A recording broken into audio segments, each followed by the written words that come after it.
Buenas tardes. Vamos a continuar con el seminario. Esta es la tercera sesión. En esta ocasión, estando de acuerdo con Julio, voy a empezar tratando de continuar con lo de ayer. Después Julio va a tocar el tercer tema programado, que es la teoría del ascenso de lo abstracto a lo concreto. Y entonces yo voy a plantear, a exponer lo que es el materialismo dialéctico, pero como síntesis hecha por Marx y Engels. El profesor Julio claramente nos enseñó ayer sobre la dialéctica de Hegel como síntesis de la filosofía de 2000 años. En pocas palabras, pero muy claras, nos señaló elementos importantes de la dialéctica hegeliana y avanzó con la dialéctica materialista. Yo voy a retomar eso y voy a continuar. La vez pasada me quedé en lo que yo le llamo el método del marxismo, o los métodos del marxismo que están señalados aquí. Le pedí a Julio que me ayude. Los marxistas consideran que el método del marxismo son todos estos que están en la pantalla: el método materialista, el dialéctico, el abstracto, hasta el totalizante sistémico. Es así. El marxismo tiene todos estos métodos, por eso es un método general. Hay métodos particulares, pero este es más completo. La siguiente lámina ya me voy a referir al método llamado dialéctica materialista. La siguiente, por favor. Dice Lenin, y claro, como planteé para el caso del marxismo, voy a utilizar definiciones autorizadas, diría, de Marx, de Engels, de Lenin, de Trotsky, en este caso. Me parece que son suficientemente claras, precisas, de lo que es la dialéctica materialista. Hay marxistas contemporáneos que también definen, pero yo prefiero los clásicos para exposición, y recomiendo, además de esto, que se lean a otros, pero estos para un seminario me parece que son suficientes, necesarios, adecuados. Entonces empezamos. Lenin considera que el método del marxismo o la filosofía del marxismo es la dialéctica materialista. La siguiente lámina voy a exponer estos dos métodos: la dialéctica por un lado contra la metafísica. Ayer se señaló la metafísica. El profesor Julio definió la metafísica. Efectivamente Hegel aborda la metafísica, ¿sí? Aborda la lógica formal, aborda la lógica dialéctica. La manera en que Engels y Marx abordan, definen la metafísica es diferente al concepto que ayer se señaló aquí. La metafísica como una parte de la filosofía, ¿sí?, que estudia efectivamente las ciencias, también estudia las ciencias, o en términos conceptuales o etimológicos, más allá de lo físico, como nos señaló la anécdota el profesor Julio. Entonces aquí está la confrontación, la unidad de contrarios, utilizando ya categorías hegelianas, dialécticas, materialistas, también materialistas, ¿sí? La unidad de contrarios entre la dialéctica contra la metafísica. ¿Qué es una? ¿Qué es otra? Lo definen los autores siguientes. Engels. Esta exposición se la voy a hacer llegar, ¿sí? Así que no se preocupen por tomar notas sobre esto, ¿sí? Sí, se lo voy a hacer llegar. Está en extenso en algunas citas, pero es para que ustedes las tengan, las reflexionen, y claro, cuando lean la bibliografía les sirva como orientación, ¿no? Entonces, Para Engels, el principal mérito de esta filosofía, la de Hegel, es la restitución de la dialéctica como forma suprema del pensamiento. Aquí está una definición: forma suprema del pensamiento. ¿Qué es dialéctica? ¿Qué es método? Aquí se van a estar señalando método como forma de pensar, forma de pensamientos. Entonces, forma suprema del pensamiento. O sea, la dialéctica de Hegel, para Engels, es la forma suprema del pensamiento. Este es un reconocimiento realmente a Hegel. Siendo críticos de Hegel, Marx y Engels hacen un gran reconocimiento. El profesor Julio lo ha señalado. La siguiente. Sigue Engels: la dialéctica no es otra cosa que la ciencia de las leyes generales, del movimiento y del desarrollo en los campos de la naturaleza, de la sociedad humana y del pensamiento. Ayer el profesor Julio definió con base a Hegel la dialéctica como el automovimiento del concepto. Y hasta donde yo veo, hay otras definiciones de Hegel, por supuesto, en su obra, pero esa es la más significativa, y que el profesor nos señaló que es al nivel de las ideas, ¿sí? Al nivel de las ideas. Y entonces lo que hace Engels y Marx es hacer otra, para mí, otra síntesis de la filosofía. La síntesis principalmente de Engels con su dialéctica, criticando la parte mística, idealista, y la parte materialista de Ludwig Feuerbach, y criticando la parte metafísica de Feuerbach. Pero como nos enseña Engels y Marx en distintos textos, no solamente es obvio estudiaron a estos dos filósofos, también a los filósofos franceses e ingleses, de tal manera de que ellos van a sintetizar en el sentido hegeliano de una crítica científica a la filosofía francesa, inglesa, alemana, para dar origen a lo que se llama dialéctica materialista, o la dialéctica materialista de Marx y de Engels. Entonces aquí está una definición que puede ser las más completas, digamos. Hay varias aquí, pero puede ser completa. ¿Por qué? Porque considera la dialéctica como la ciencia de las leyes generales. Leyes generales que al rato se van a explicar, que se expresan en tres niveles: en la naturaleza, en la sociedad humana y en el pensamiento. Platicando con el profesor Julio, y entre paréntesis y como anécdota dentro del tema, hay quienes critican a Engels por haber planteado la dialéctica en la naturaleza. Solamente hay dialéctica para algunos marxistas en la sociedad humana, en el pensamiento, pero no en la naturaleza. Engels y Marx, sobre todo ellos, recalcan la dialéctica en la naturaleza, en el pensamiento y en la sociedad humana. La siguiente, por favor.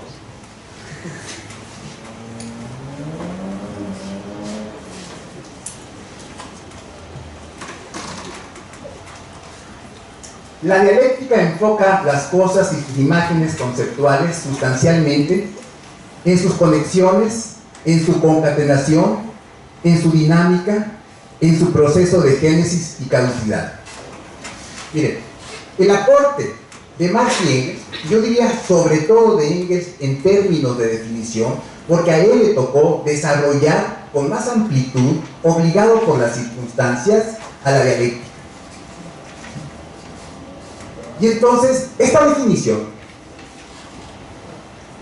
es producto justamente de esas críticas a Hegel. Porque esta definición, hasta donde yo logro entender, no se encuentra así en Hegel, sino que Marx y Engels elaboran sus propias definiciones, ¿sí? Entonces, esta me parece buena porque muestra justo cómo hay que ver la situación al fenómeno o a los fenómenos en concatenación, en conexión, en dinámica, en proceso, que son conceptos hegelianos. Aquí vamos a hablar de puros conceptos hegelianos que son adoptados por Marx y Engels, en algunos casos con contenido diferente.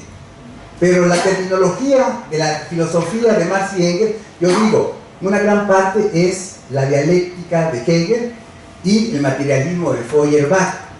Entonces, esta definición, donde hay que ver los fenómenos conectados, concatenados, en dinámica, en proceso, en movimiento, génesis, desarrollo y fin, eso es dialéctica.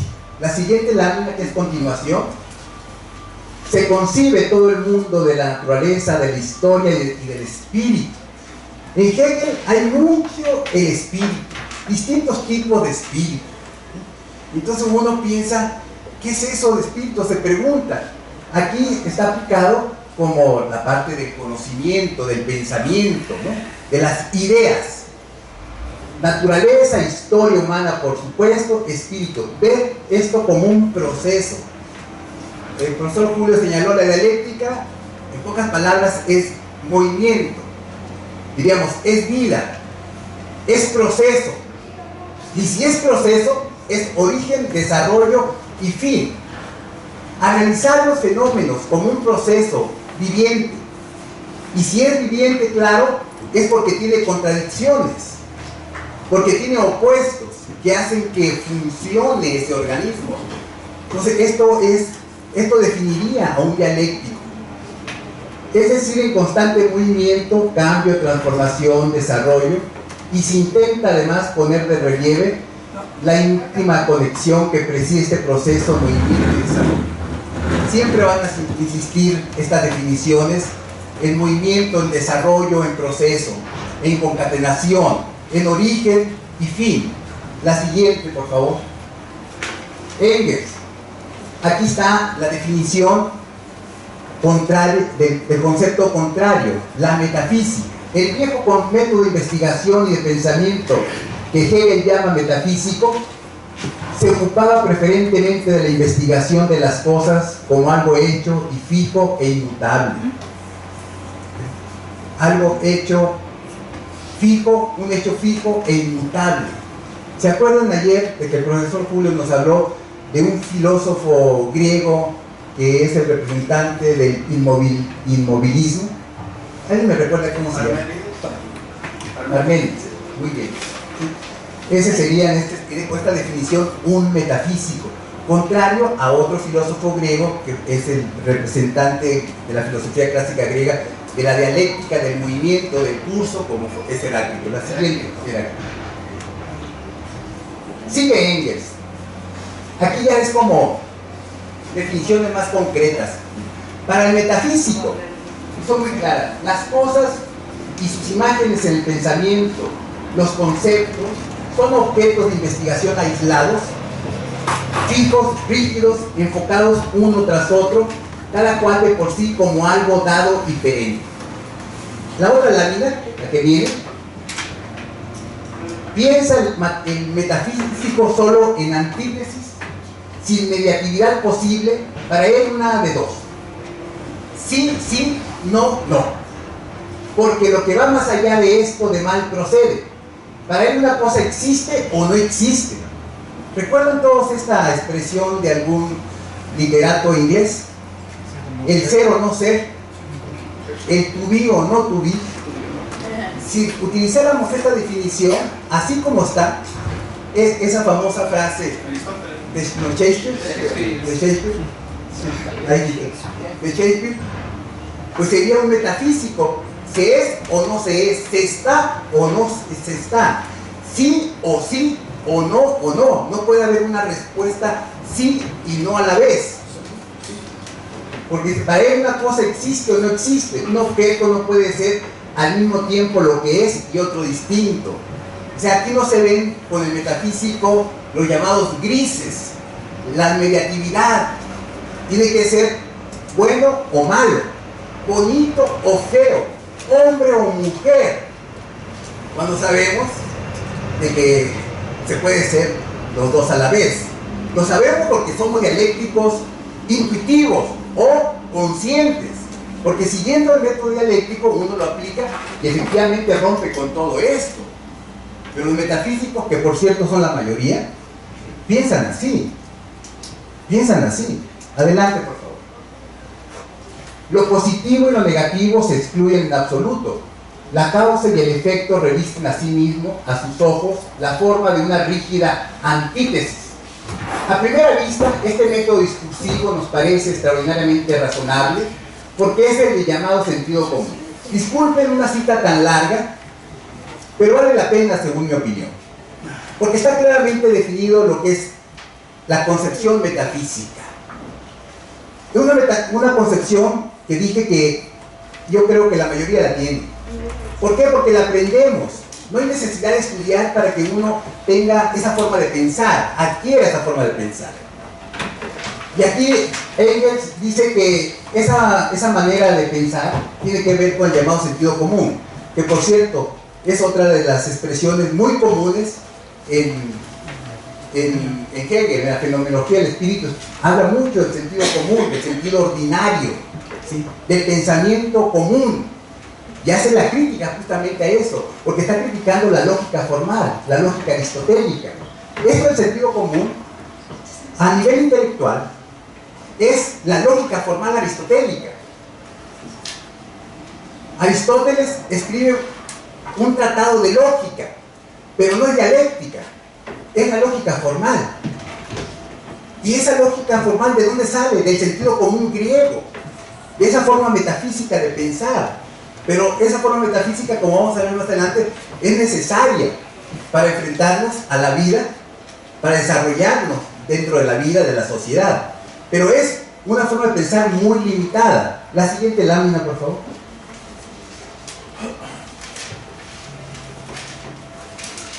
Paso a otro autor que, como saben, junto con Lenin dirigió la revolución de octubre del 17 en Rusia.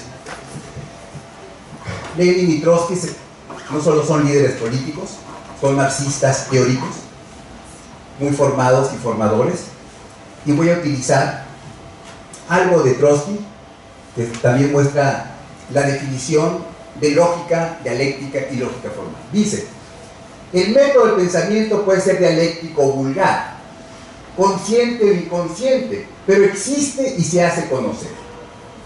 Entonces aquí está el método del pensamiento, una manera de pensar, y los métodos se piensan con determinadas reglas, de una manera ordenada, para pensar, para analizar, para investigar. Entonces este método del pensamiento dice, puede ser dialéctico o vulgar. Lo vulgar aquí se está refiriendo a la mayoría. La mayoría piensa de manera vulgar. No se requiere estudio para tener un método de pensamiento metafísico, porque es el sentido común. Ya quieres pensar de manera más elevada con el sentido común, estudia la lógica formal, la lógica aristotélica.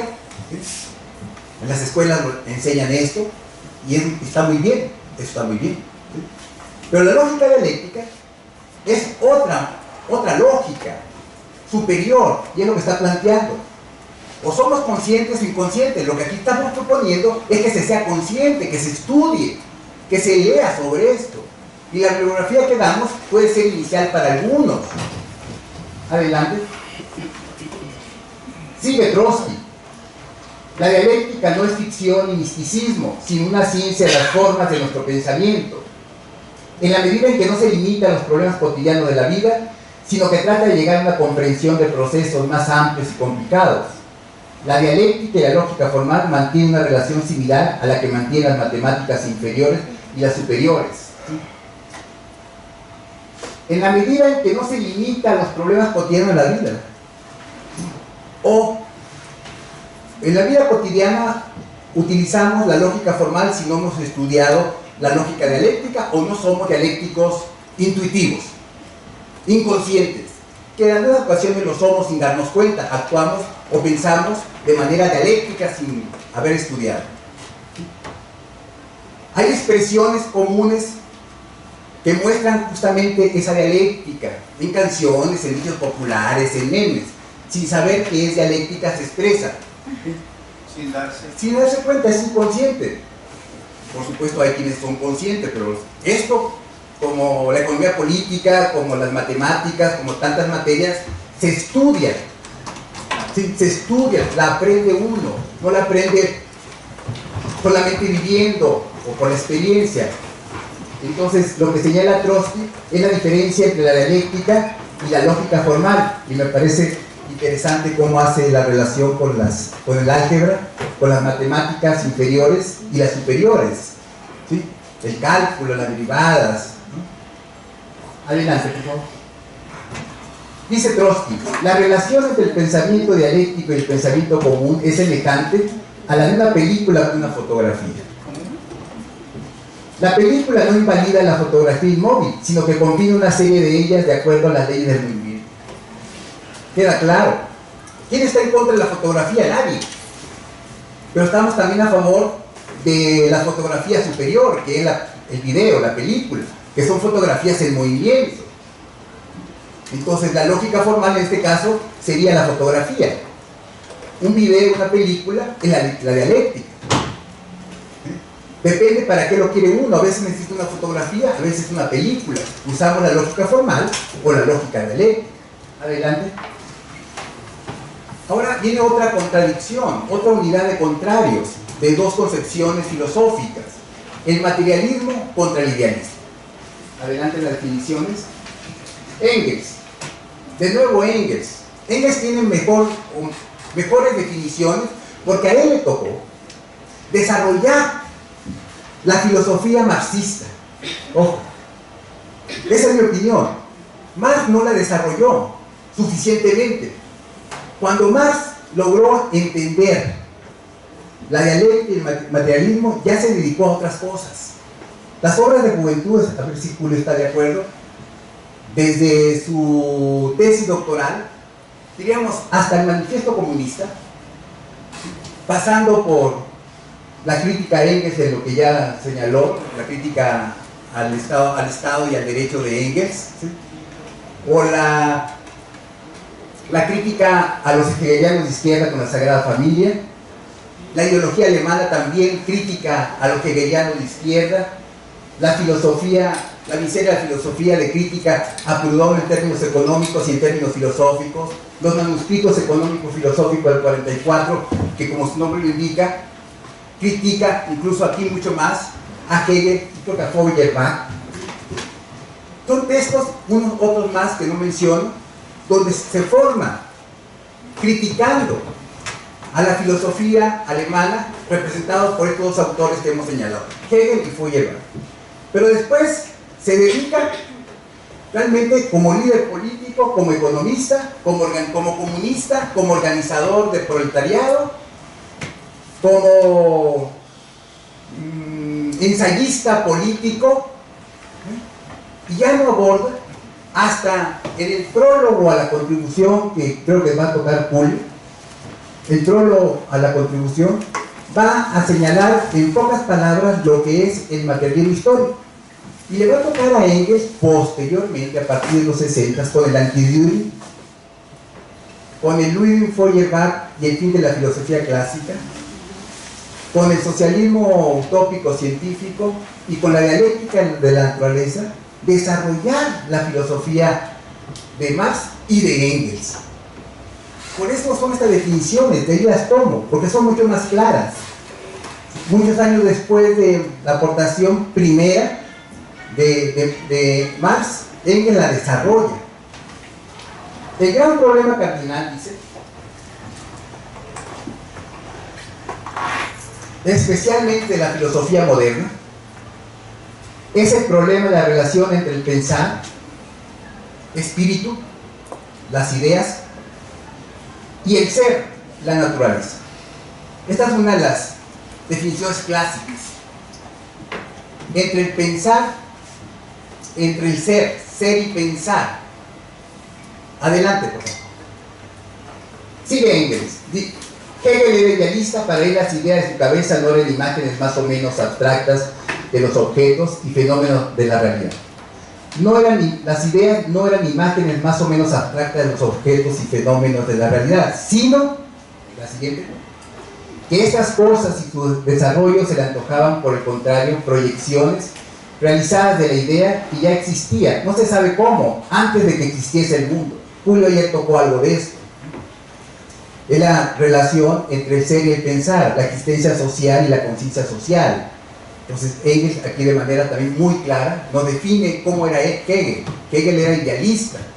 Por eso estamos aquí viendo definiciones de idealismo, de materialismo. Es la confrontación entre estas dos corrientes.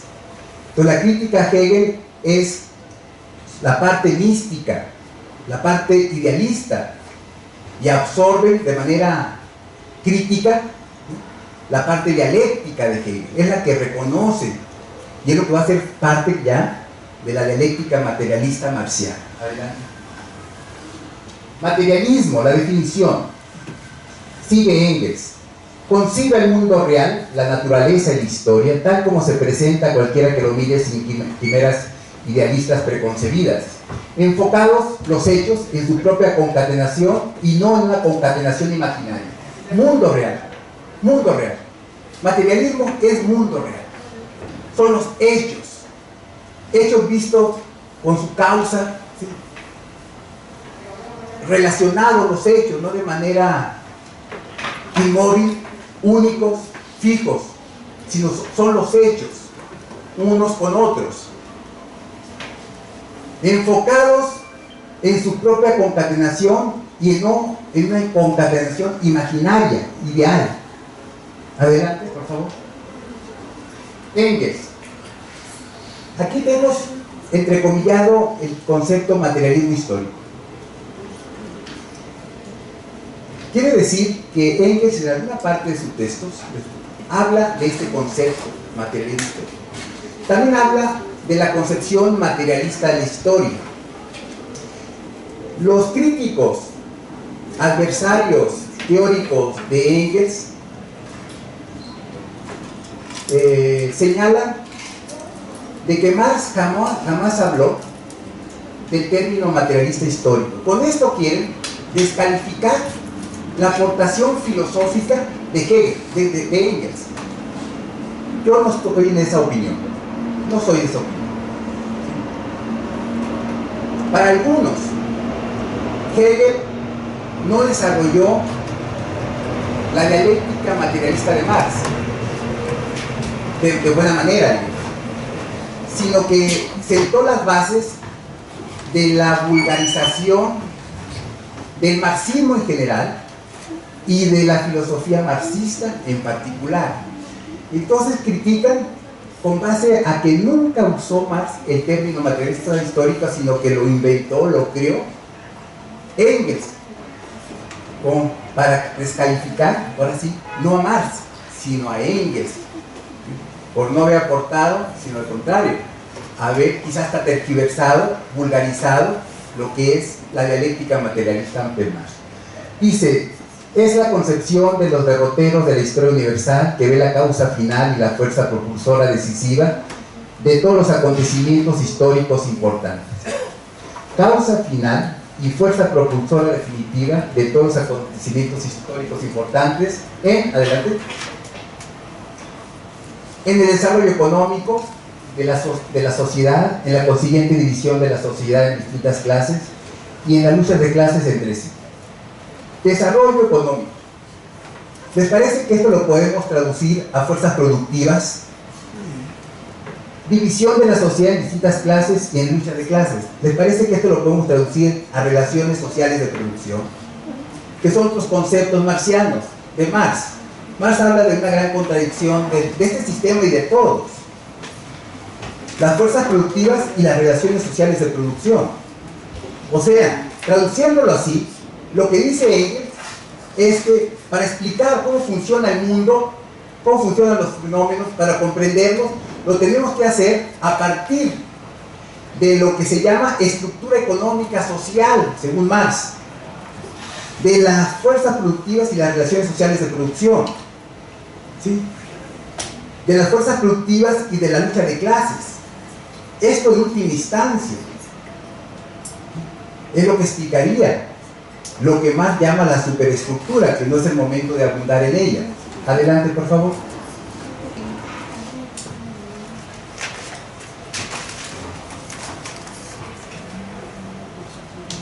Esta es otra cita muy conocida. no es la conciencia de los hombres lo que determina su ser, sino es su existencia social lo que determina su conciencia. Ser social, existencia social, ideas como producto, conciencia social como producto del ser social o de la existencia, la superestructura como producto, determinada por, hay que decirlo con insistencia, en última instancia, la estructura económica, la existencia social, el ser social, determina la superestructura, las ideas, la cultura, en última instancia, no de en primera instancia. Yo recomiendo en la bibliografía una serie de cartas de Engels, que justamente hace énfasis en esta parte que estoy señalando. ¿Por qué? Porque se acusa a los marxistas de marxistas o materialistas mecánicos, ¿sí? Mecánicos, de que utilizan justamente esta cita para señalar que todos los acontecimientos a nivel superestructural son de inmediato producto de esto, de la parte material, de las condiciones materiales, de las condiciones de vida. Una crítica muy sobada, muy utilizada, pero equivocada. No se puede acusar a Marx y Engels de materialistas mecánicos, si ellos son dialécticos.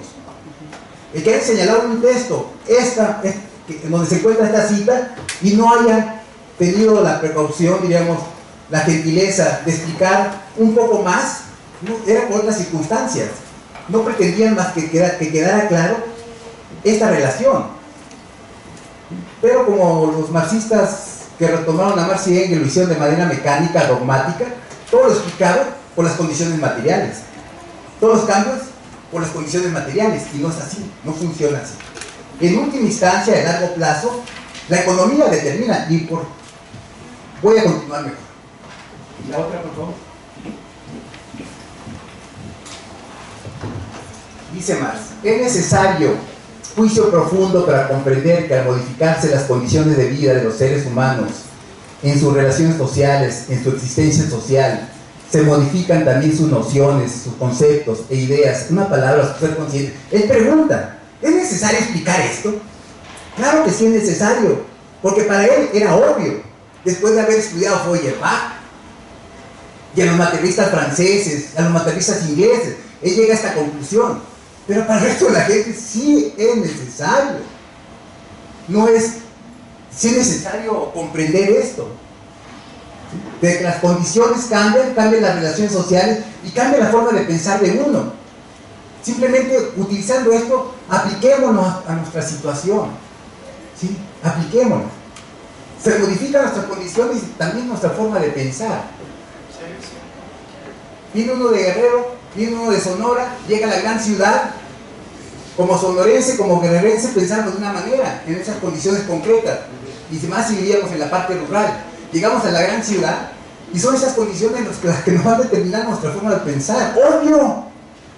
Ya no somos, mi caso, el provinciano de Hermosillo, Sonora. Aquí recibo tanta influencia, no solamente estando en la facultad, sino los amigos, las condiciones de la existencia aquí, que van modificando mi forma de pensar. Regreso a Hermosillo y soy diferente. Y veo a mis compañeros, no muy diferentes. Al contrario, siguen siendo iguales. Porque están en las mismas condiciones. Yo sí he cambiado. Adelante, por favor. Dice Marx, la dialéctica es la ciencia de las leyes generales del movimiento, tanto del mundo exterior como del pensamiento humano. De nuevo, leyes generales, movimiento, mundo exterior, no especifica si se refiere a la sociedad y a la naturaleza, pero vamos a suponer que sí. Vamos a suponer que sí, a ambas, mundo exterior y al pensamiento. La otra. Ley. La dialéctica es la doctrina del desarrollo en su forma más completa, más profunda y más exenta de unilateralidad. La doctrina de la relatividad del conocimiento humano, que nos da un reflejo de la materia en constante desarrollo. Doctrina del desarrollo, exenta de unilateralidad. La doctrina de la relatividad del conocimiento, reflejo de la materia en constante desarrollo. Ayer creo que preguntó Armando justamente sobre la teoría del reflejo. Se le atribuye a Lenin la teoría del reflejo y ha sido también criticada por los no soviéticos, por los no estalinistas, porque el estalinismo, el marxismo soviético la retomó y también la aplicó de manera mecánica. El reflejo, todo se reflejaba, pero no era dialéctico eso. pero también sirve para desprestigiar a un teórico que no lo usó en ese sentido, según mi opinión. La siguiente. Otra definición. Es la teoría de cómo los contrarios pueden y suelen ser o devienen idénticos. ¿En qué condiciones son idénticos de convertirse los unos en los otros? ¿Por qué el entendimiento humano no debe considerar estos contrarios como muertos, petrificados, sino como vivos, condicionados, móviles y que se convierten los unos en los otros? La siguiente, por favor. Trotsky. Trotsky incluso explica de manera más sencilla. Por ejemplo, sin embargo, a pesar de que la economía no determina ni directa ni inmediatamente la política, sino solo en último análisis, a pesar de todo, la economía determina la política. A pesar de todo. En última instancia, es la economía. ¿Será porque tenemos un sesgo como economistas? Posiblemente, pero no todos los economistas estudian esto y sin embargo también piensan que la economía es determinante. No somos psicólogos porque pensaríamos que el sexo, siendo Freud, determina todo, ¿no? Y así somos economistas y para nosotros es la economía, pero siendo materialista con mayor razón es la economía, en última instancia. Ahora hay que definir lo que es economía, ya lo he señalado. Adelante.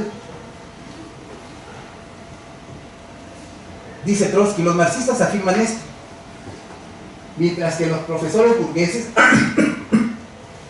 y sus discípulos dicen lo contrario. Los profesores burgueses dicen lo contrario. Critican justamente al materialismo porque lo ven mecánico.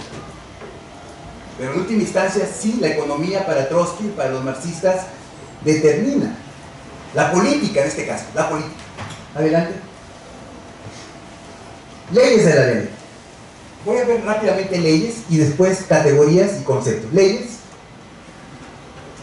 Según Engels, las leyes son las que guían todo aquello que a primera vista pudiera creerse obra del ciego azar. Nosotros no vemos las leyes económicas, pero existen. Claro, los clásicos, Marx y otros, encontraron leyes en la economía capitalista. Es suficiente con conocer la ley del valor. Incluso Marx se refiere a esta ley como una ley ciega, ¿sí?, que determina el comportamiento, por supuesto, de los sujetos económicos. La ley del valor trabaja. Entonces aquí está una definición de Engels.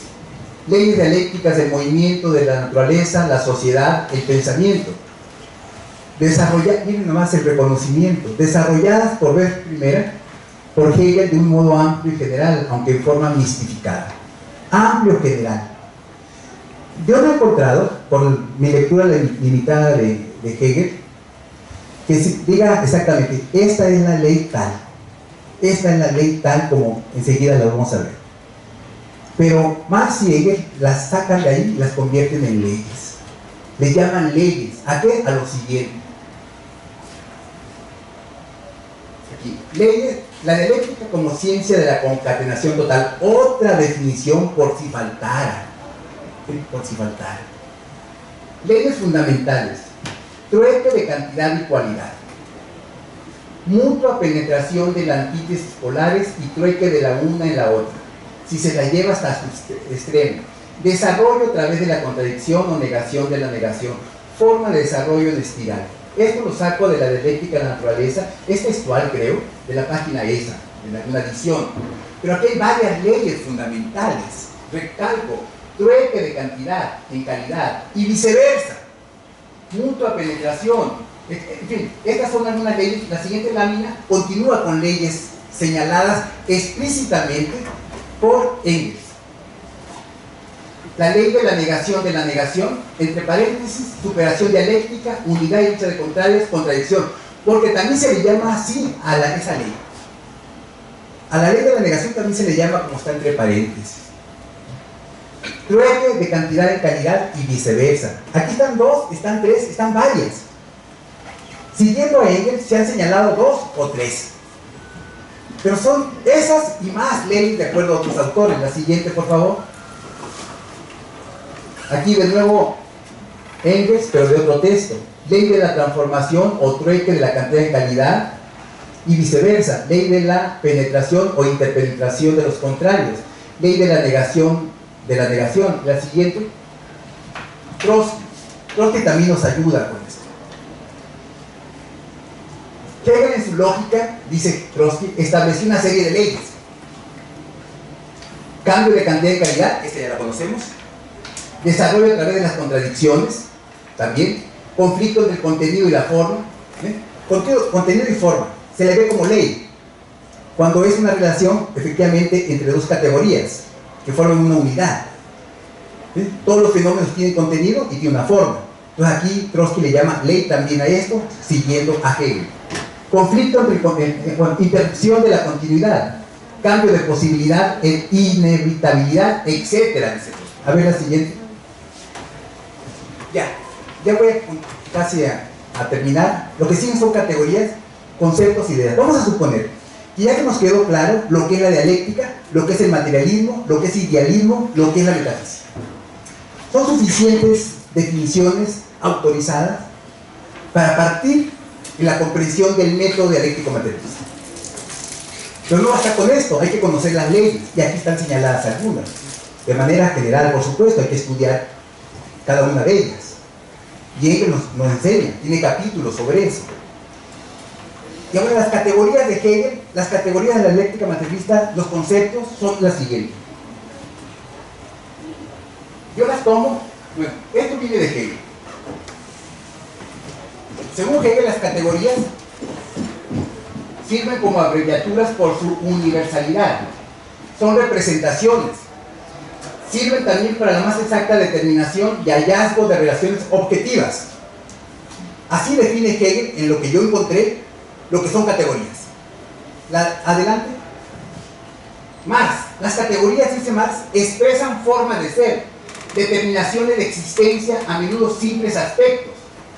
Las abstracciones más generales surgen allí donde existe el desarrollo concreto más rico, donde un elemento aparece como lo común a muchos, como común a todos los elementos, entonces deja de poder ser pensado solamente bajo una forma particular.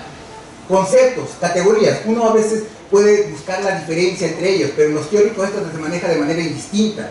Finalmente son palabras que van a expresar una realidad,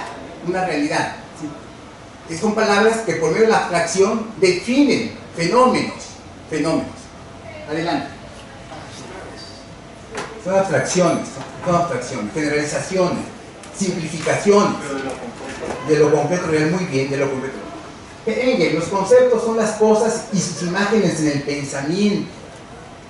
Adelante. Aquí están las famosas tríadas dialécticas. Julio ha señalado la principal, la más conocida, la tríada, la primera. La tesis, la antitesis, la síntesis, que por cierto yo he encontrado que la formación o formulación de esta tríada no corresponde a Hegel, la retomó de Fischer. Se le atribuye a Fischer, su compañero también idealista alemán, ¿sí? Pero en fin, de cualquier manera es más señalada como una tríada hegeliana, porque la usa efectivamente. Incluso su obra La lógica yo la veo publicada así, y una tesis, una antitesis y una síntesis, sus dos volúmenes. Afirmación, negación de la negación es lo mismo que la anterior. Si no he entendido la primera, es la segunda. O sea, hay una afirmación o hay una tesis, ¿sí? Una tesis, una posición, te la critico, esa es la antítesis, es la oposición. Pero en la discusión que damos, yo como dialéctico no rechazo completamente tu posición. Es posible que algo sirva y entonces hago una síntesis.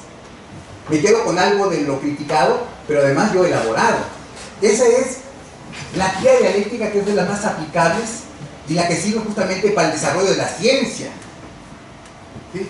La crítica científica, la crítica de la economía política. ¿Qué es el capital? Es la economía clásica anterior, es la crítica, pero una gran parte es lo que criticó, pero lo reformó, lo refinó, lo mejoró, y el resultado es mejor que lo anterior, un nuevo producto. Pero no partió de cero, tuvo que criticar lo existente. Necesidad, racionalidad, realidad. Necesidad, posibilidad, realidad, individual, particular, universal. No puedo explicar cada una de ellas, pero por ejemplo la tercera. Hay una Hay una antinomia muy conocida que Engels la critica y que está en dos documentos de Hegel, que es lo real es racional, lo racional es real. Está en la fenomenología y está en la filosofía del derecho. Y Engels la agarra y dice, no es así, porque eso servía para la justificación del régimen monárquico. No, dice, tiene que haber necesidad, debe haber racionalidad para que sea realidad. La hizo triada dialéctica. Tú no puedes analizar un fenómeno futuro. Tendríamos que ser muy capaces para darnos cuenta de la necesidad, de su racionalidad, siendo lo que sea esto, por cierto, para que se pudiera cumplir. Hay que ser muy perspicaz, muy capaz de analizar la realidad concreta utilizando esto, como lo hizo Engels, cuando menos en la crítica que le hace a Hegel. Las siguientes, por favor. Las famosas antinomias. Ayer Julio nos señaló como Kant, siendo criticado por Hegel, se retoman las antinomias. Fue Kant el que propuso antinomias, ¿sí? Antinomias, que también se le llaman dualidades, se le llama contradicciones, se le llaman oposiciones. Y aquí son algunas que yo rescato de Hegel, sobre todo de Hegel. Aunque no necesariamente en Hegel están juntas, ojo. Repulsión, atracción. Atracción, repulsión. Racional, real, teoría, práctica, objetivo, subjetivo, cantidad, calidad, esencia, apariencia, esencia, manifestación, esencia, inesencia, esencia, fenómeno. Algunas son lo mismo, pero con otros términos. Por ejemplo, las esencias. Todas son esencias y tienen apariencia, tienen manifestación y en esencia tiene fenómeno. Entonces uno logra entender estos conceptos y se los encuentra y ya no se confunde. Pero aquí lo importante es la dualidad, que forman una unidad. Esencia y fenómeno, esencia y apariencia, que es una de las categorías más usadas, incluso por Marx señaladas explícitamente, y que son fundamentales para el análisis de la realidad. ¿Por qué? Porque normalmente uno analiza de manera superficial las apariencias, lo que se ha señalado aquí, y no podemos ir al contenido porque no tenemos capacidad para ello. ¿Por qué no tenemos capacidad? Porque realmente no somos científicos, no lo somos. Hay que estudiar para ser científico, hay que ser dialéctico para ser científico. Bueno, no solamente hay que ser dialéctico para ser científico, por otros medios se puede ser también científico sin ser dialéctico, porque son dialécticos inconscientes. Adelante, por favor. Contenido, forma, que es lo mismo que lo anterior, más o menos. Causa, efecto, ser o no ser, ser la nada. Ser en sí, ser por o para sí. Objeto, sujeto, no, yo. No yo o yo. No yo. Pasiva, activa. Distinción, vinculación, experiencia, pensamiento especulativo. Son conceptos hegelianos. Los retomo, me parece que son dualidades. Entonces manejar este tipo de dualidades, de antinomias, es para aplicarlas a la realidad. Así, para ver esa unidad de contrarios, como dice la ley. Adelante. Sigue, el ser, el pensar o pensamiento. Simple, universal. Simple, complejo. Análisis, síntesis. Finito, infinito, inicio, fin, medio, concepto, objeto, abstracto, concreto, intuición interior, reflexión exterior, positivo, negativo, acciones y reacciones, avance y retroceso. Por ejemplo, abstracto, concreto. Ahora vamos a ver el método de Marx. Marx dice el método de la economía política es elevarse de lo abstracto a lo concreto. Pero también hay de lo concreto a lo abstracto.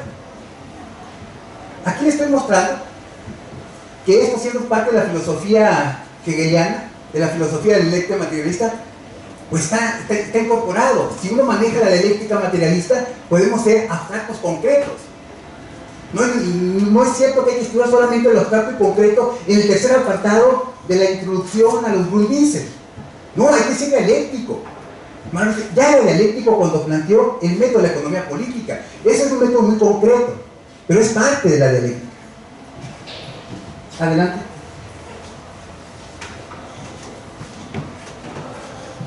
Continúo con conceptos, categorías hegelianas. El progreso, por supuesto. El tránsito, devenir, que tanto ha señalado Julio como una categoría clave de la filosofía hegeliana, porque es movimiento. Transición, tránsito, devenir, transición. Identidad, diferencia, también lo ha señalado. La diferencia. La totalidad concreta que va a abordar hoy. la cosa, el ser, la autoconciencia, la conciencia lógica. Adelante. Determinación recíproca, acción mutua, influencia mutua, contradicción, por supuesto, proceso, conflicto, vida, movimiento, esencia, contenido del ser. La siguiente. Concatenaciones, conexiones, mediaciones, buen sentido, sentido común, pensar formal, primera inmediación, primera instancia, última instancia, necesidad histórica. Y créanme que hay muchas más. Tuve que borrar algunas láminas, algunas con respecto al término espíritu con muchos adjetivos. ¿Les parece que todas estas categorías son conocidas? Algunas. ¿Les parece que estas son manejadas en su investigación, en la aprehensión de la realidad, en la comprensión de la realidad? ¿Conocen las leyes de la dialéctica expuestas aquí? ¿Conocen las categorías? ¿Utilizan el método dialéctico de manera consciente e inconsciente? Si es así, qué bueno. Qué bueno. Pero si es inconsciente, hay que estudiarlo. Ese es el objetivo del seminario. Introducir a algunos a este método y a otros a profundizarlo, a recordarlo. Y creo que con esto ya terminé. La siguiente.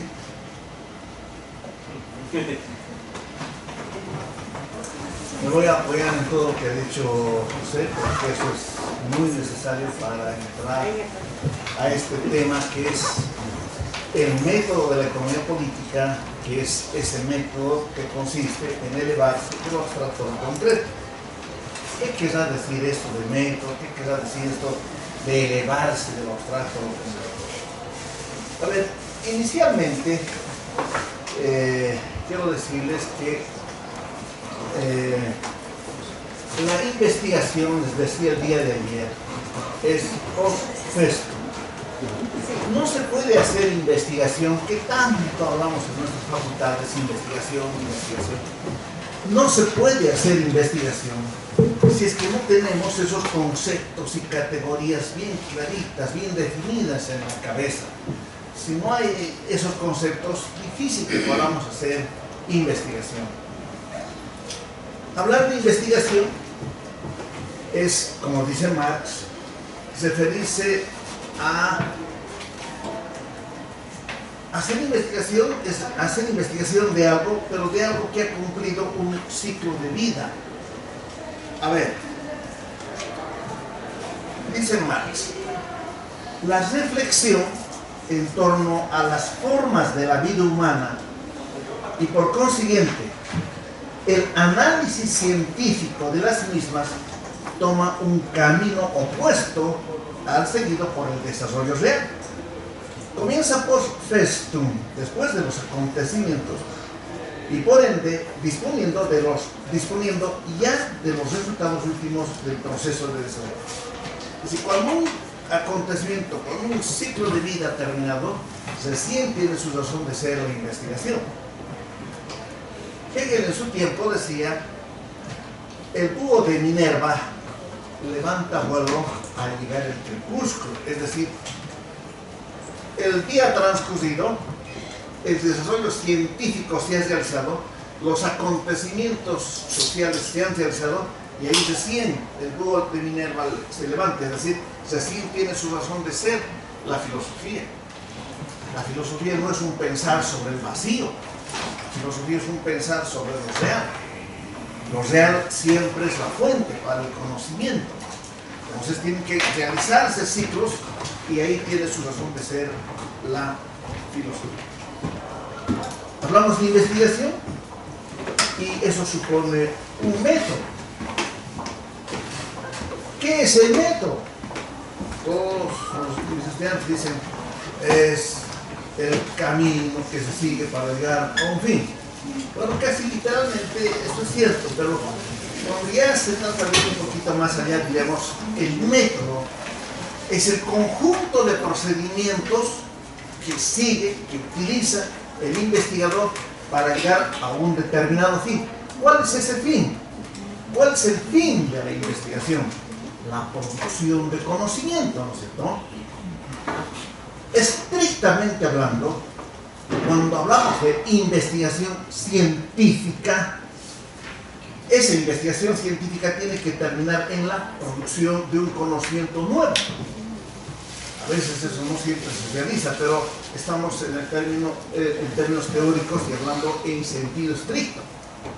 La investigación supone todo un proceso que culmina con la producción de un conocimiento nuevo acerca de lo real, acerca de un objeto de estudio determinado. ¿Sí? ¿Estamos de acuerdo en eso? Muy bien. Voy a la pregunta que es insoslayable. ¿Qué es el conocimiento? ¿Qué es eso? He dicho, el fin de la investigación es la producción de un conocimiento. Muy bien. ¿Qué es el conocimiento? Y aquí muy apropiadamente se hacía referencia a que Lenin ha utilizado el concepto de el conocimiento como el reflejo, ¿no es cierto?, en la conciencia subjetiva de la realidad objetiva. El reflejo. Este concepto de reflejo, Lenin lo ha manejado a lo largo de su obra Materialismo y Empírico-Criticismo, que es una obra filosófica. Pero como bien decía José, es una obra fuertemente criticada. Claro, Lenin ha escrito esta obra por razones políticas. Lenin era un político, Trotsky era un político.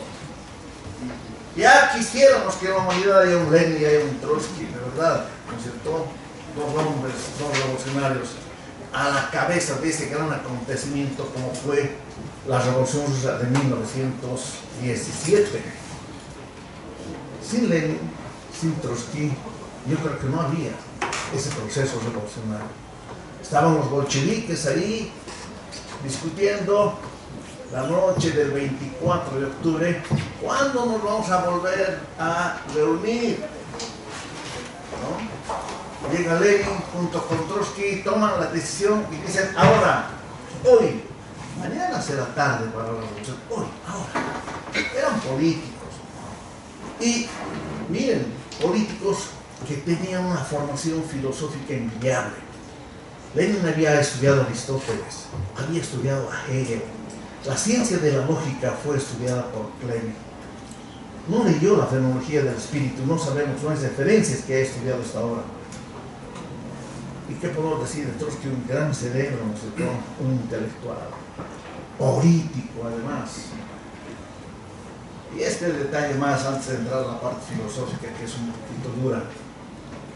Cuando en Petrogrado los bolcheviques asustados estaban entrando a Moscú ante el avance de los ejércitos, como se decía en ese tiempo de la reacción, asustados los bolcheviques agarrando sus bultitos, sus ataditos, sus maletitas, entrándose a Moscú, llega Trotsky solo y dice: ¿qué pasa aquí?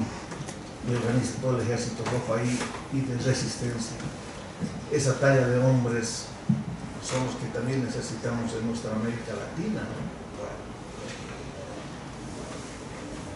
Vuelvo a eso, porque dan ganas de hablar de la Revolución Rusa, pero no voy a...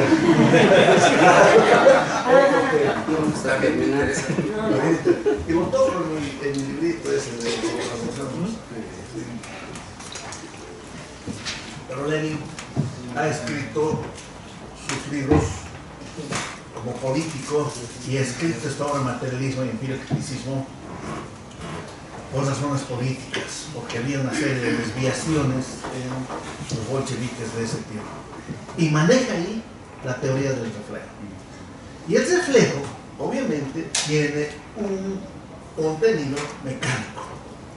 La imagen que hay en el cerebro es un reflejo de la realidad. El reflejo es como si alguien se pusiera frente al espejo. Ahí sí tenemos una imagen, pero eso es una relación mecánica. Y eso fue fuertemente criticado. Herbert Marcuse decía: la obra El criticismo de Lenin es de un realismo exagerado y primitivo. Así lo ha calificado Marcuse, la obra de Lenin. Pero sin embargo, esa es una obra que sirve también en otros aspectos. Es una obra hermosa esa de materialismo y empiricismo. Pero frente a eso, hay otro concepto muy interesante, más aceptable. ¿Qué es el conocimiento? El conocimiento, nos dice sobre todo Cosija, que yo sigo, y que está también en el texto que vamos a comentar ahora, dice: el conocimiento es una reproducción intelectual de la realidad. Es una reproducción. En la realidad se producen acontecimientos.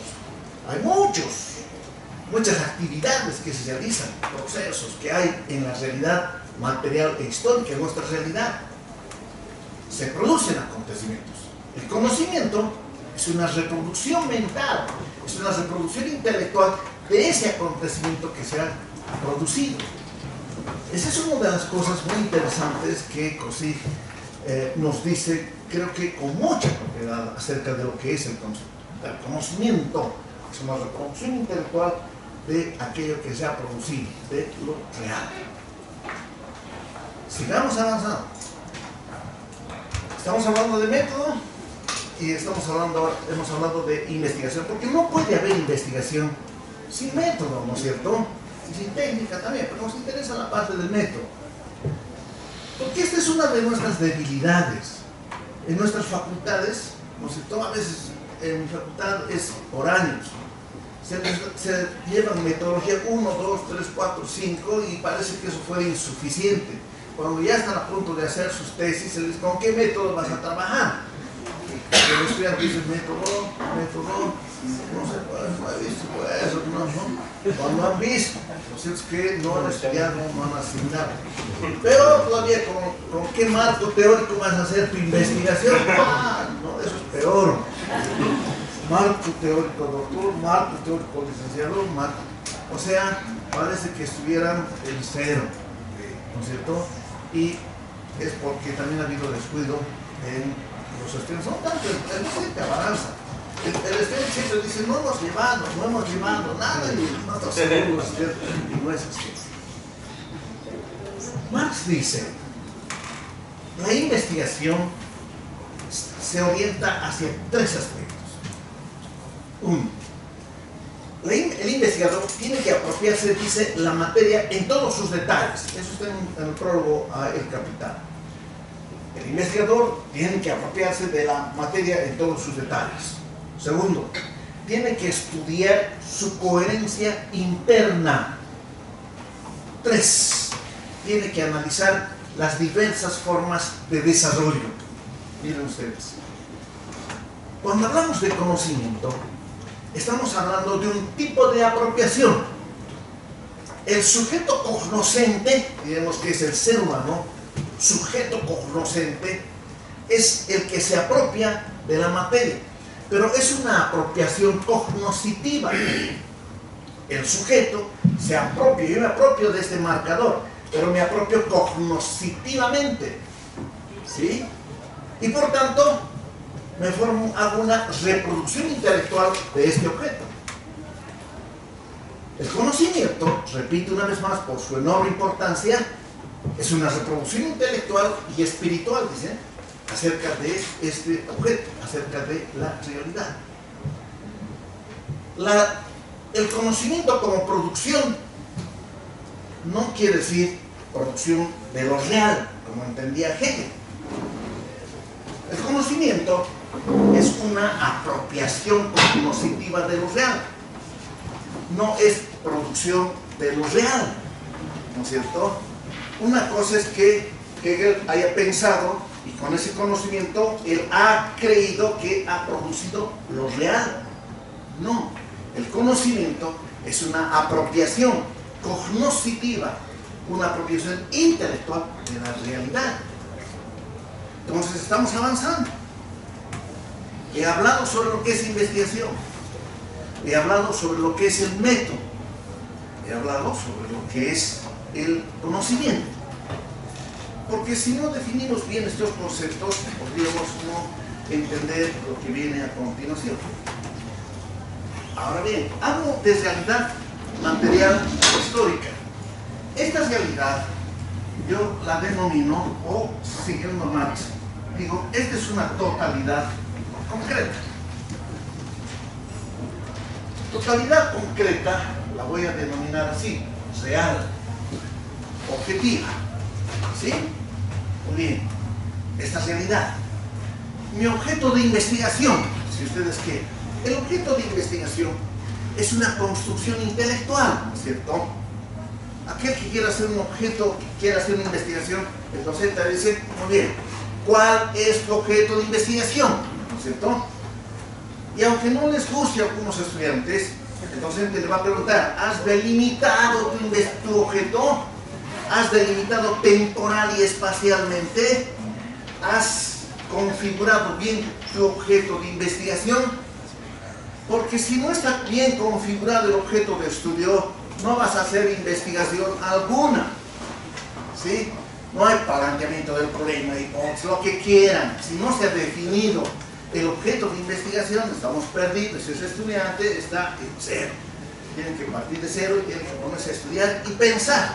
Y pensar. No solamente es cuestión de estudiar, no solamente es cuestión de tener miles de fichas ahí en la mesa.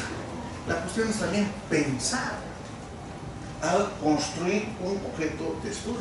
Esa es una construcción intelectual y es un acto político, digamos.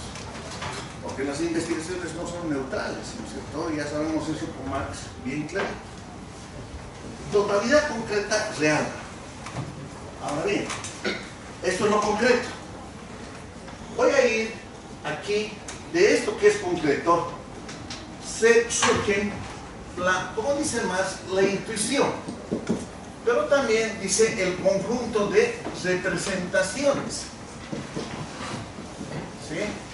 A ver, Marx dice, lo concreto es concreto porque es la síntesis de múltiples determinaciones. Surge en el pensamiento, dice, como resultado y no como punto de partida, aunque sea el verdadero punto de partida, dice, de las representaciones. El verdadero punto de partida de las representaciones es este concreto real. No puede ser de otra manera. Esta realidad es el concreto real, es la fuente. En función a este concreto real, nos formamos representaciones en la cabeza. Hay un conjunto caótico de representaciones. Esta es una primera etapa del conocimiento, las representaciones. Hay aquí, repito, un conjunto caótico de representaciones. ¿Sí? Aquí hay ese conjunto. ¿Qué hay que hacer? Hay que hacer el análisis. ¿Qué quiere decir analizar?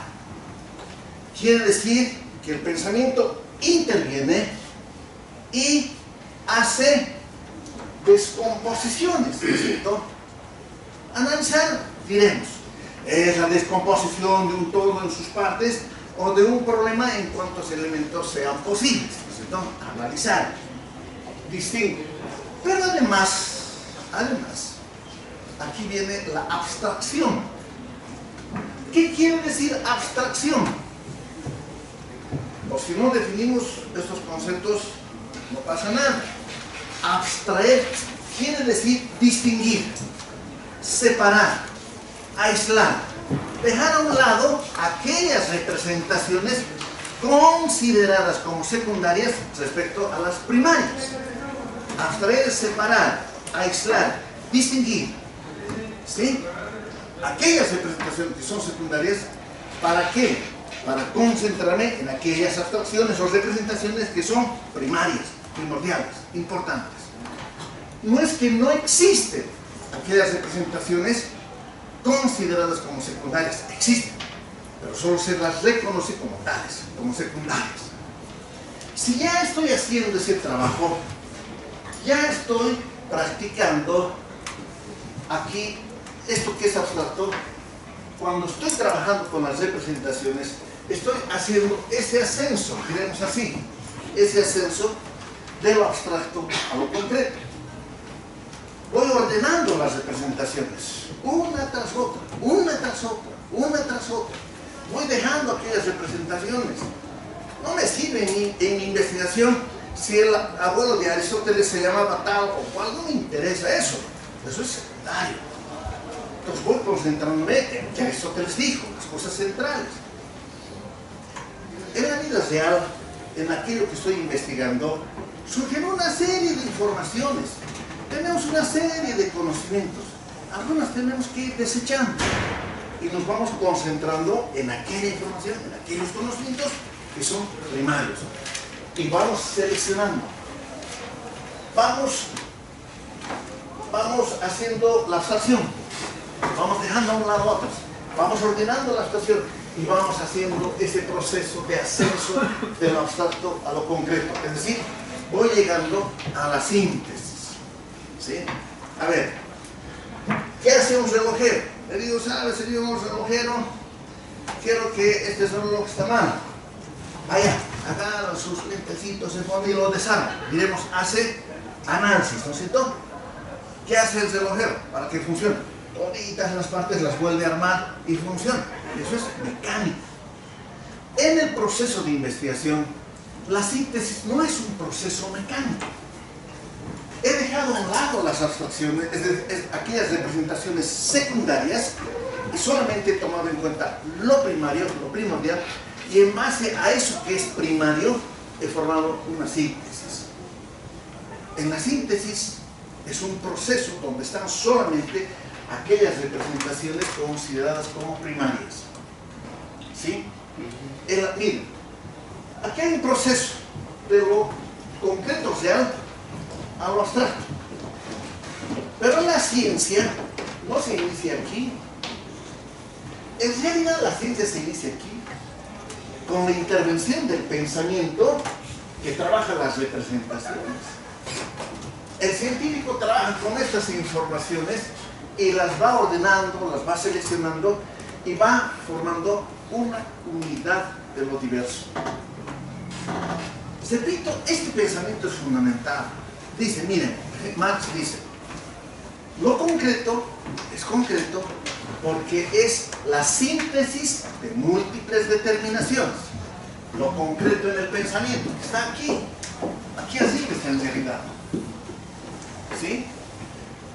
La síntesis está aquí arriba. Lo concreto es concreto porque es la síntesis de múltiples determinaciones. Es la unidad de lo diverso. ¿Sí? Ahora bien, lo concreto es concreto porque es la síntesis de múltiples determinaciones. Dice, surge, mire usted, en el pensamiento como resultado de lo concreto. No como punto de partida, aunque sea el verdadero punto. El punto de partida siempre es lo concreto, sea. Aquí hay otro concreto, aquí hay otra totalidad concreta. Pero esta totalidad concreta, este concreto es un concreto en el pensamiento. Este es un concreto real. Aquí hay una totalidad concreta, pero existente en el pensamiento. ¿Sí?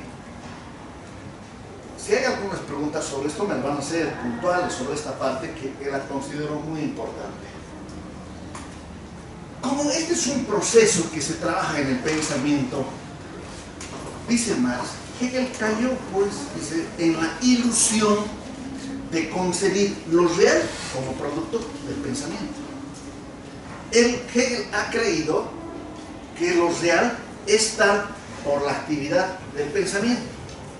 Lo real como producto del pensamiento. En eso cayó Hegel.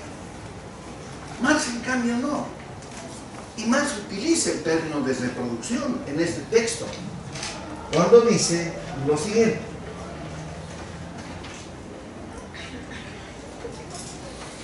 He aquí por qué Hegel cayó en la ilusión de concebir lo real como resultado del pensamiento, que partiendo de sí mismo, se concentra en sí mismo, profundiza en sí mismo y se mueve por sí mismo. Mientras que el método que consiste en elevarse de lo abstracto a lo concreto es para el pensamiento solo la manera de apropiarse de lo concreto, de reproducirlo como un concreto espiritual. Marx está utilizando el término reproducción. El conocimiento está aquí, el conocimiento científico que está aquí, que está en el pensamiento, es una reproducción espiritual, es una reproducción intelectual de la totalidad concreta real, de lo real, del objeto real, del objeto material e histórico. ¿Sí?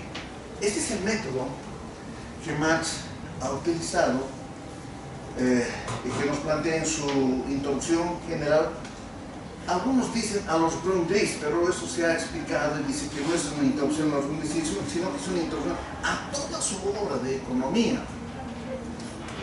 Bueno, ya eso es un detalle.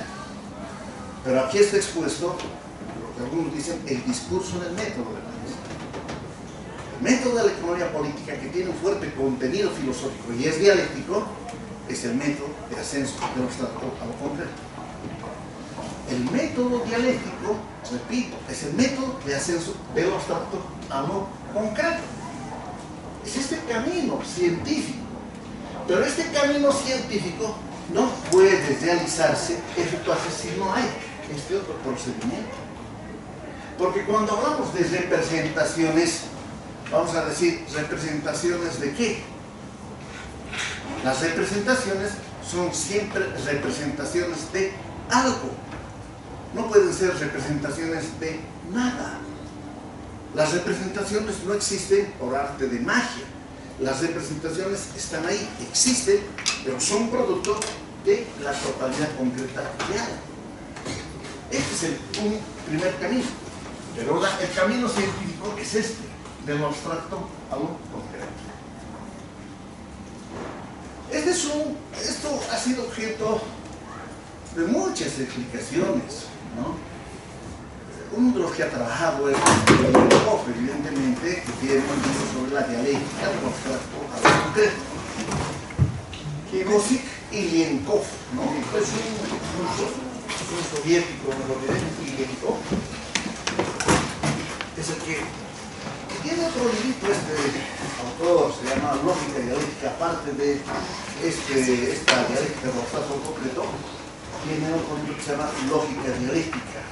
Quizás no les da mucha importancia a este libro, pero muchos han trabajado sobre esto, inclusive un soviético del que tanto se lee, que ha pedido fortuna su libro, el Rosenthal, con su diccionario, hay en ediciones hasta populares, pero es otro de los que ha trabajado también este tema de lo abstracto a lo concreto. Dussel también trabajó en su libro La producción teórica de Marx, un trabajo muy bonito. Pero otro de los que ha trabajado y que lo considero muy bien es Karel Krosek, ¿no? Karel Krosek, en su libro Dialéctica de lo concreto, se ha ocupado de este proceso de ascenso de lo abstracto a lo concreto. Y Kovri también, tengo una duda. Kovri es un ruso, digo, ¿sabes? Sí, pero ya está un poco pasado, ¿no? Lógica dialéctica de lo concreto.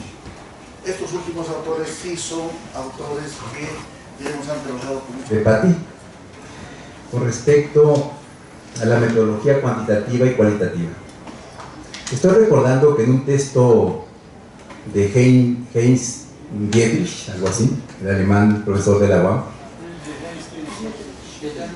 el manual de metodología de las ciencias sociales, que es muy usado, se refiere justamente a estas dos metodologías.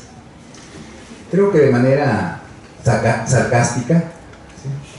Porque andar haciendo esta división entre estas dos metodologías como que es ocioso, ¿no? Por supuesto existe metodología cuantitativa, como dice Patti, yo diría, es la teoría. La teoría esta es lo cualitativo, es lo cualitativo. La metodología cualitativa es la teoría. Y esta es la teoría del marxismo en general o del materialismo dialéctico en particular. Esta es lo que yo llamaría metodología cualitativa. El positivismo al cual se refiere Patti es otra metodología o teoría cuantitativa. Y así, cuando la teoría es cualitativa. Lo cuantitativo es como su nombre lo indica. Las matemáticas sirven para contar, las estadísticas también, o las muestras, las encuestas, las entrevistas, etcétera. Todo eso es una parte cuantitativa de las técnicas de investigación.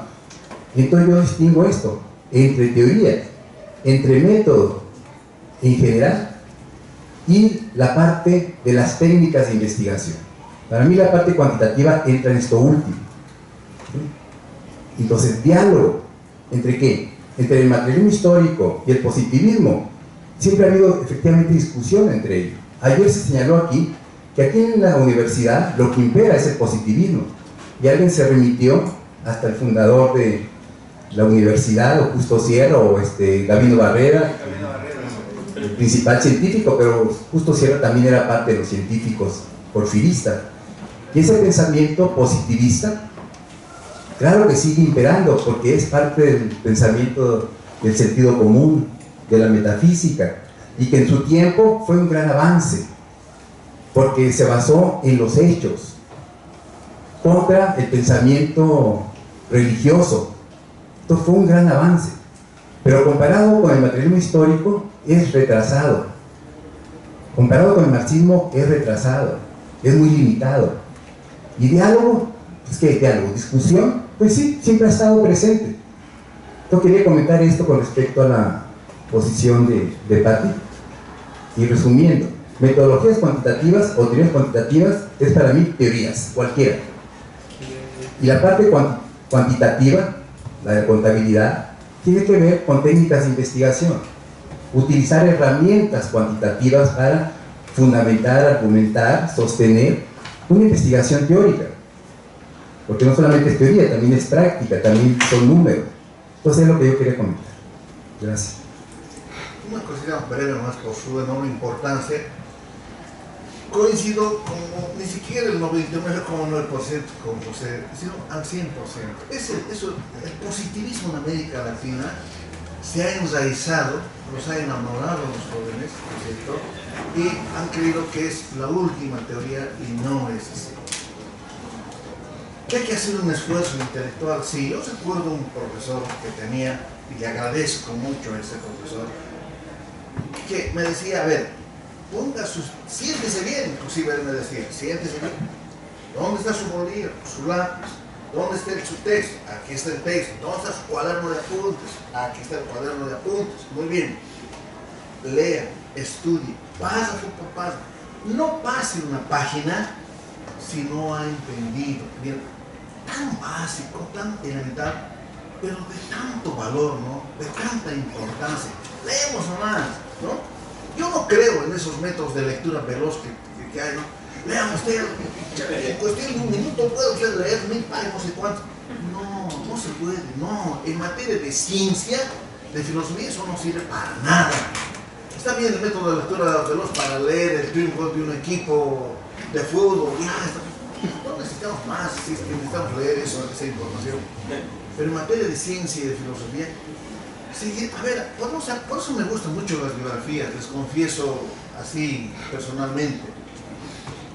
¿Qué hacía Marx el otro día? Les indicaba su bolígrafo, haciendo apuntes, cuadernos. Qué bien que no haya habido fotocopia en ese tiempo, ¿no?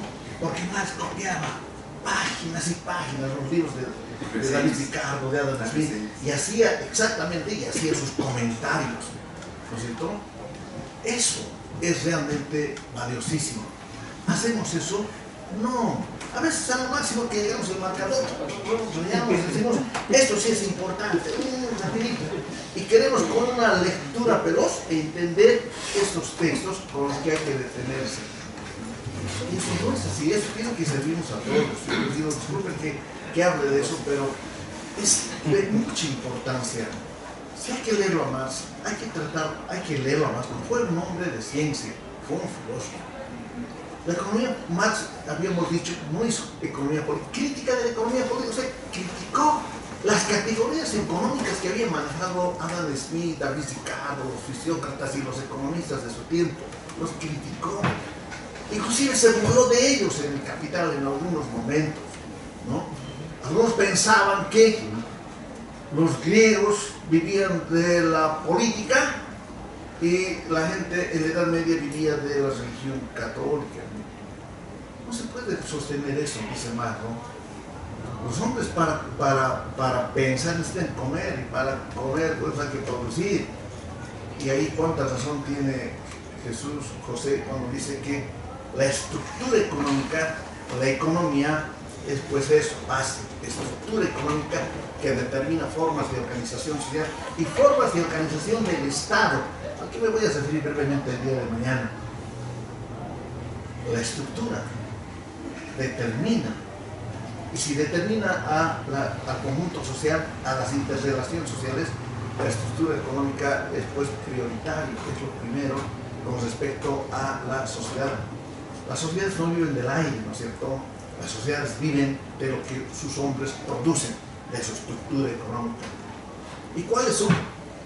¿Cuáles son los fundamentos de la estructura económica capitalista? Y ahí está Marx. Producción de mercancías, producción de plusvalor y reproducción de las relaciones sociales de producción. Esto es la estructura, como en lo grueso, los grandes fundamentos de la estructura económica capitalista. Si no entendemos eso, estamos fuera del espacio y el tiempo. Por eso Marx es imprescindible. Ahora, ¿qué hay otros grandes economistas en la actualidad? Por supuesto que hay. ¿Que habrá que estudiarlos, conocerlos? Por supuesto. Podemos lograr mucha información y conocimiento de ellos acerca de lo que algunos llaman globalización. Marx no ha utilizado ese término de globalización. Marx ha utilizado el concepto de mundialización del capital. Y la mundialización del capital la estamos viviendo, sintiendo, ¿no es cierto? Porque va extendiéndose y va profundizándose, ¿no es cierto? Y vemos cómo las grandes transnacionales, que son los que comandan el proceso de mundialización, hacen lo que quieren en el mundo para obtener grandes tasas de ganancia o grandes tasas de plusvalor. Todo es economía mundial. No vamos a entender si no entendemos Marx. No es únicamente en eso que vamos a estar de acuerdo, repito, porque hay otros economistas, pero Marx es la base. Y aquí yo veo que hay colegas, hay jóvenes, ¿cierto? Lo que hay que hacer es ponerse, como dicen en mi país, las pilas, ¿no es cierto? Y dedicarse seriamente con estas motivaciones que José, quizás yo, por mi parte, lo he hecho, para que ustedes puedan estudiar con seriedad. Yo veo aquí a tantos jóvenes. ¿Quién no quisiera tener la edad de ustedes? ¿De verdad? ¿De verdad? Yo sí les digo, ¿saben por qué? Por esta experiencia, quizás hasta puedo hacer varias cosas, ¿no? Estudiar con mucha más seriedad. Más estudiaba 14 horas, 16 horas por día. A veces días sin dormir, pero estudiaba. Y solamente así pudo llegar a ser pues Marx. Ahora, es difícil que nosotros podamos hacer eso, pero podemos sí dedicarle una buena cantidad de horas para estudiar esta obra que es tan importante como es el capital. Y ustedes están en un país envidiable, créanme, porque aquí en México pueden ustedes encontrar el libro que ustedes quieran. Quizás yo sufro eso. Bolivia es un país enclaustrado, les decía, ¿cuánto nos cuesta? Para a veces conseguir, tenemos que estar en función de un librero, de otro, pero ustedes aquí tienen las grandes novedades, uno que se produce aquí y otro que las novedades llegan primero de España y llegan aquí, antes que cualquier país de América Latina, primero es México, y aquí tienen esa gran ventaja. Y sobre el capital, hoy por hoy hay ya otro tipo de estudios, nuevos estudios innovadores que pueden utilizar ustedes para comprender esta obra tan magnífica y que no ha sido enterrado. Marx sigue vivo y sigue causando sustos. Y esos sustos vienen porque Marx ha producido, como él ha dicho, el misil más fuerte, más duro que se haya lanzado sobre la cabeza de los burgueses. Eso dice Marx. Ese misil es el capital. Por eso es que hay necesidad de comprender el capital, para no desplazarnos a veces con algo o mucho de ingenuidad. No puede haber ingenuidad en economía, menos en política, ¿no es cierto? Y en ese sentido Marx nos va a abrir los ojos. Nada más de mi parte.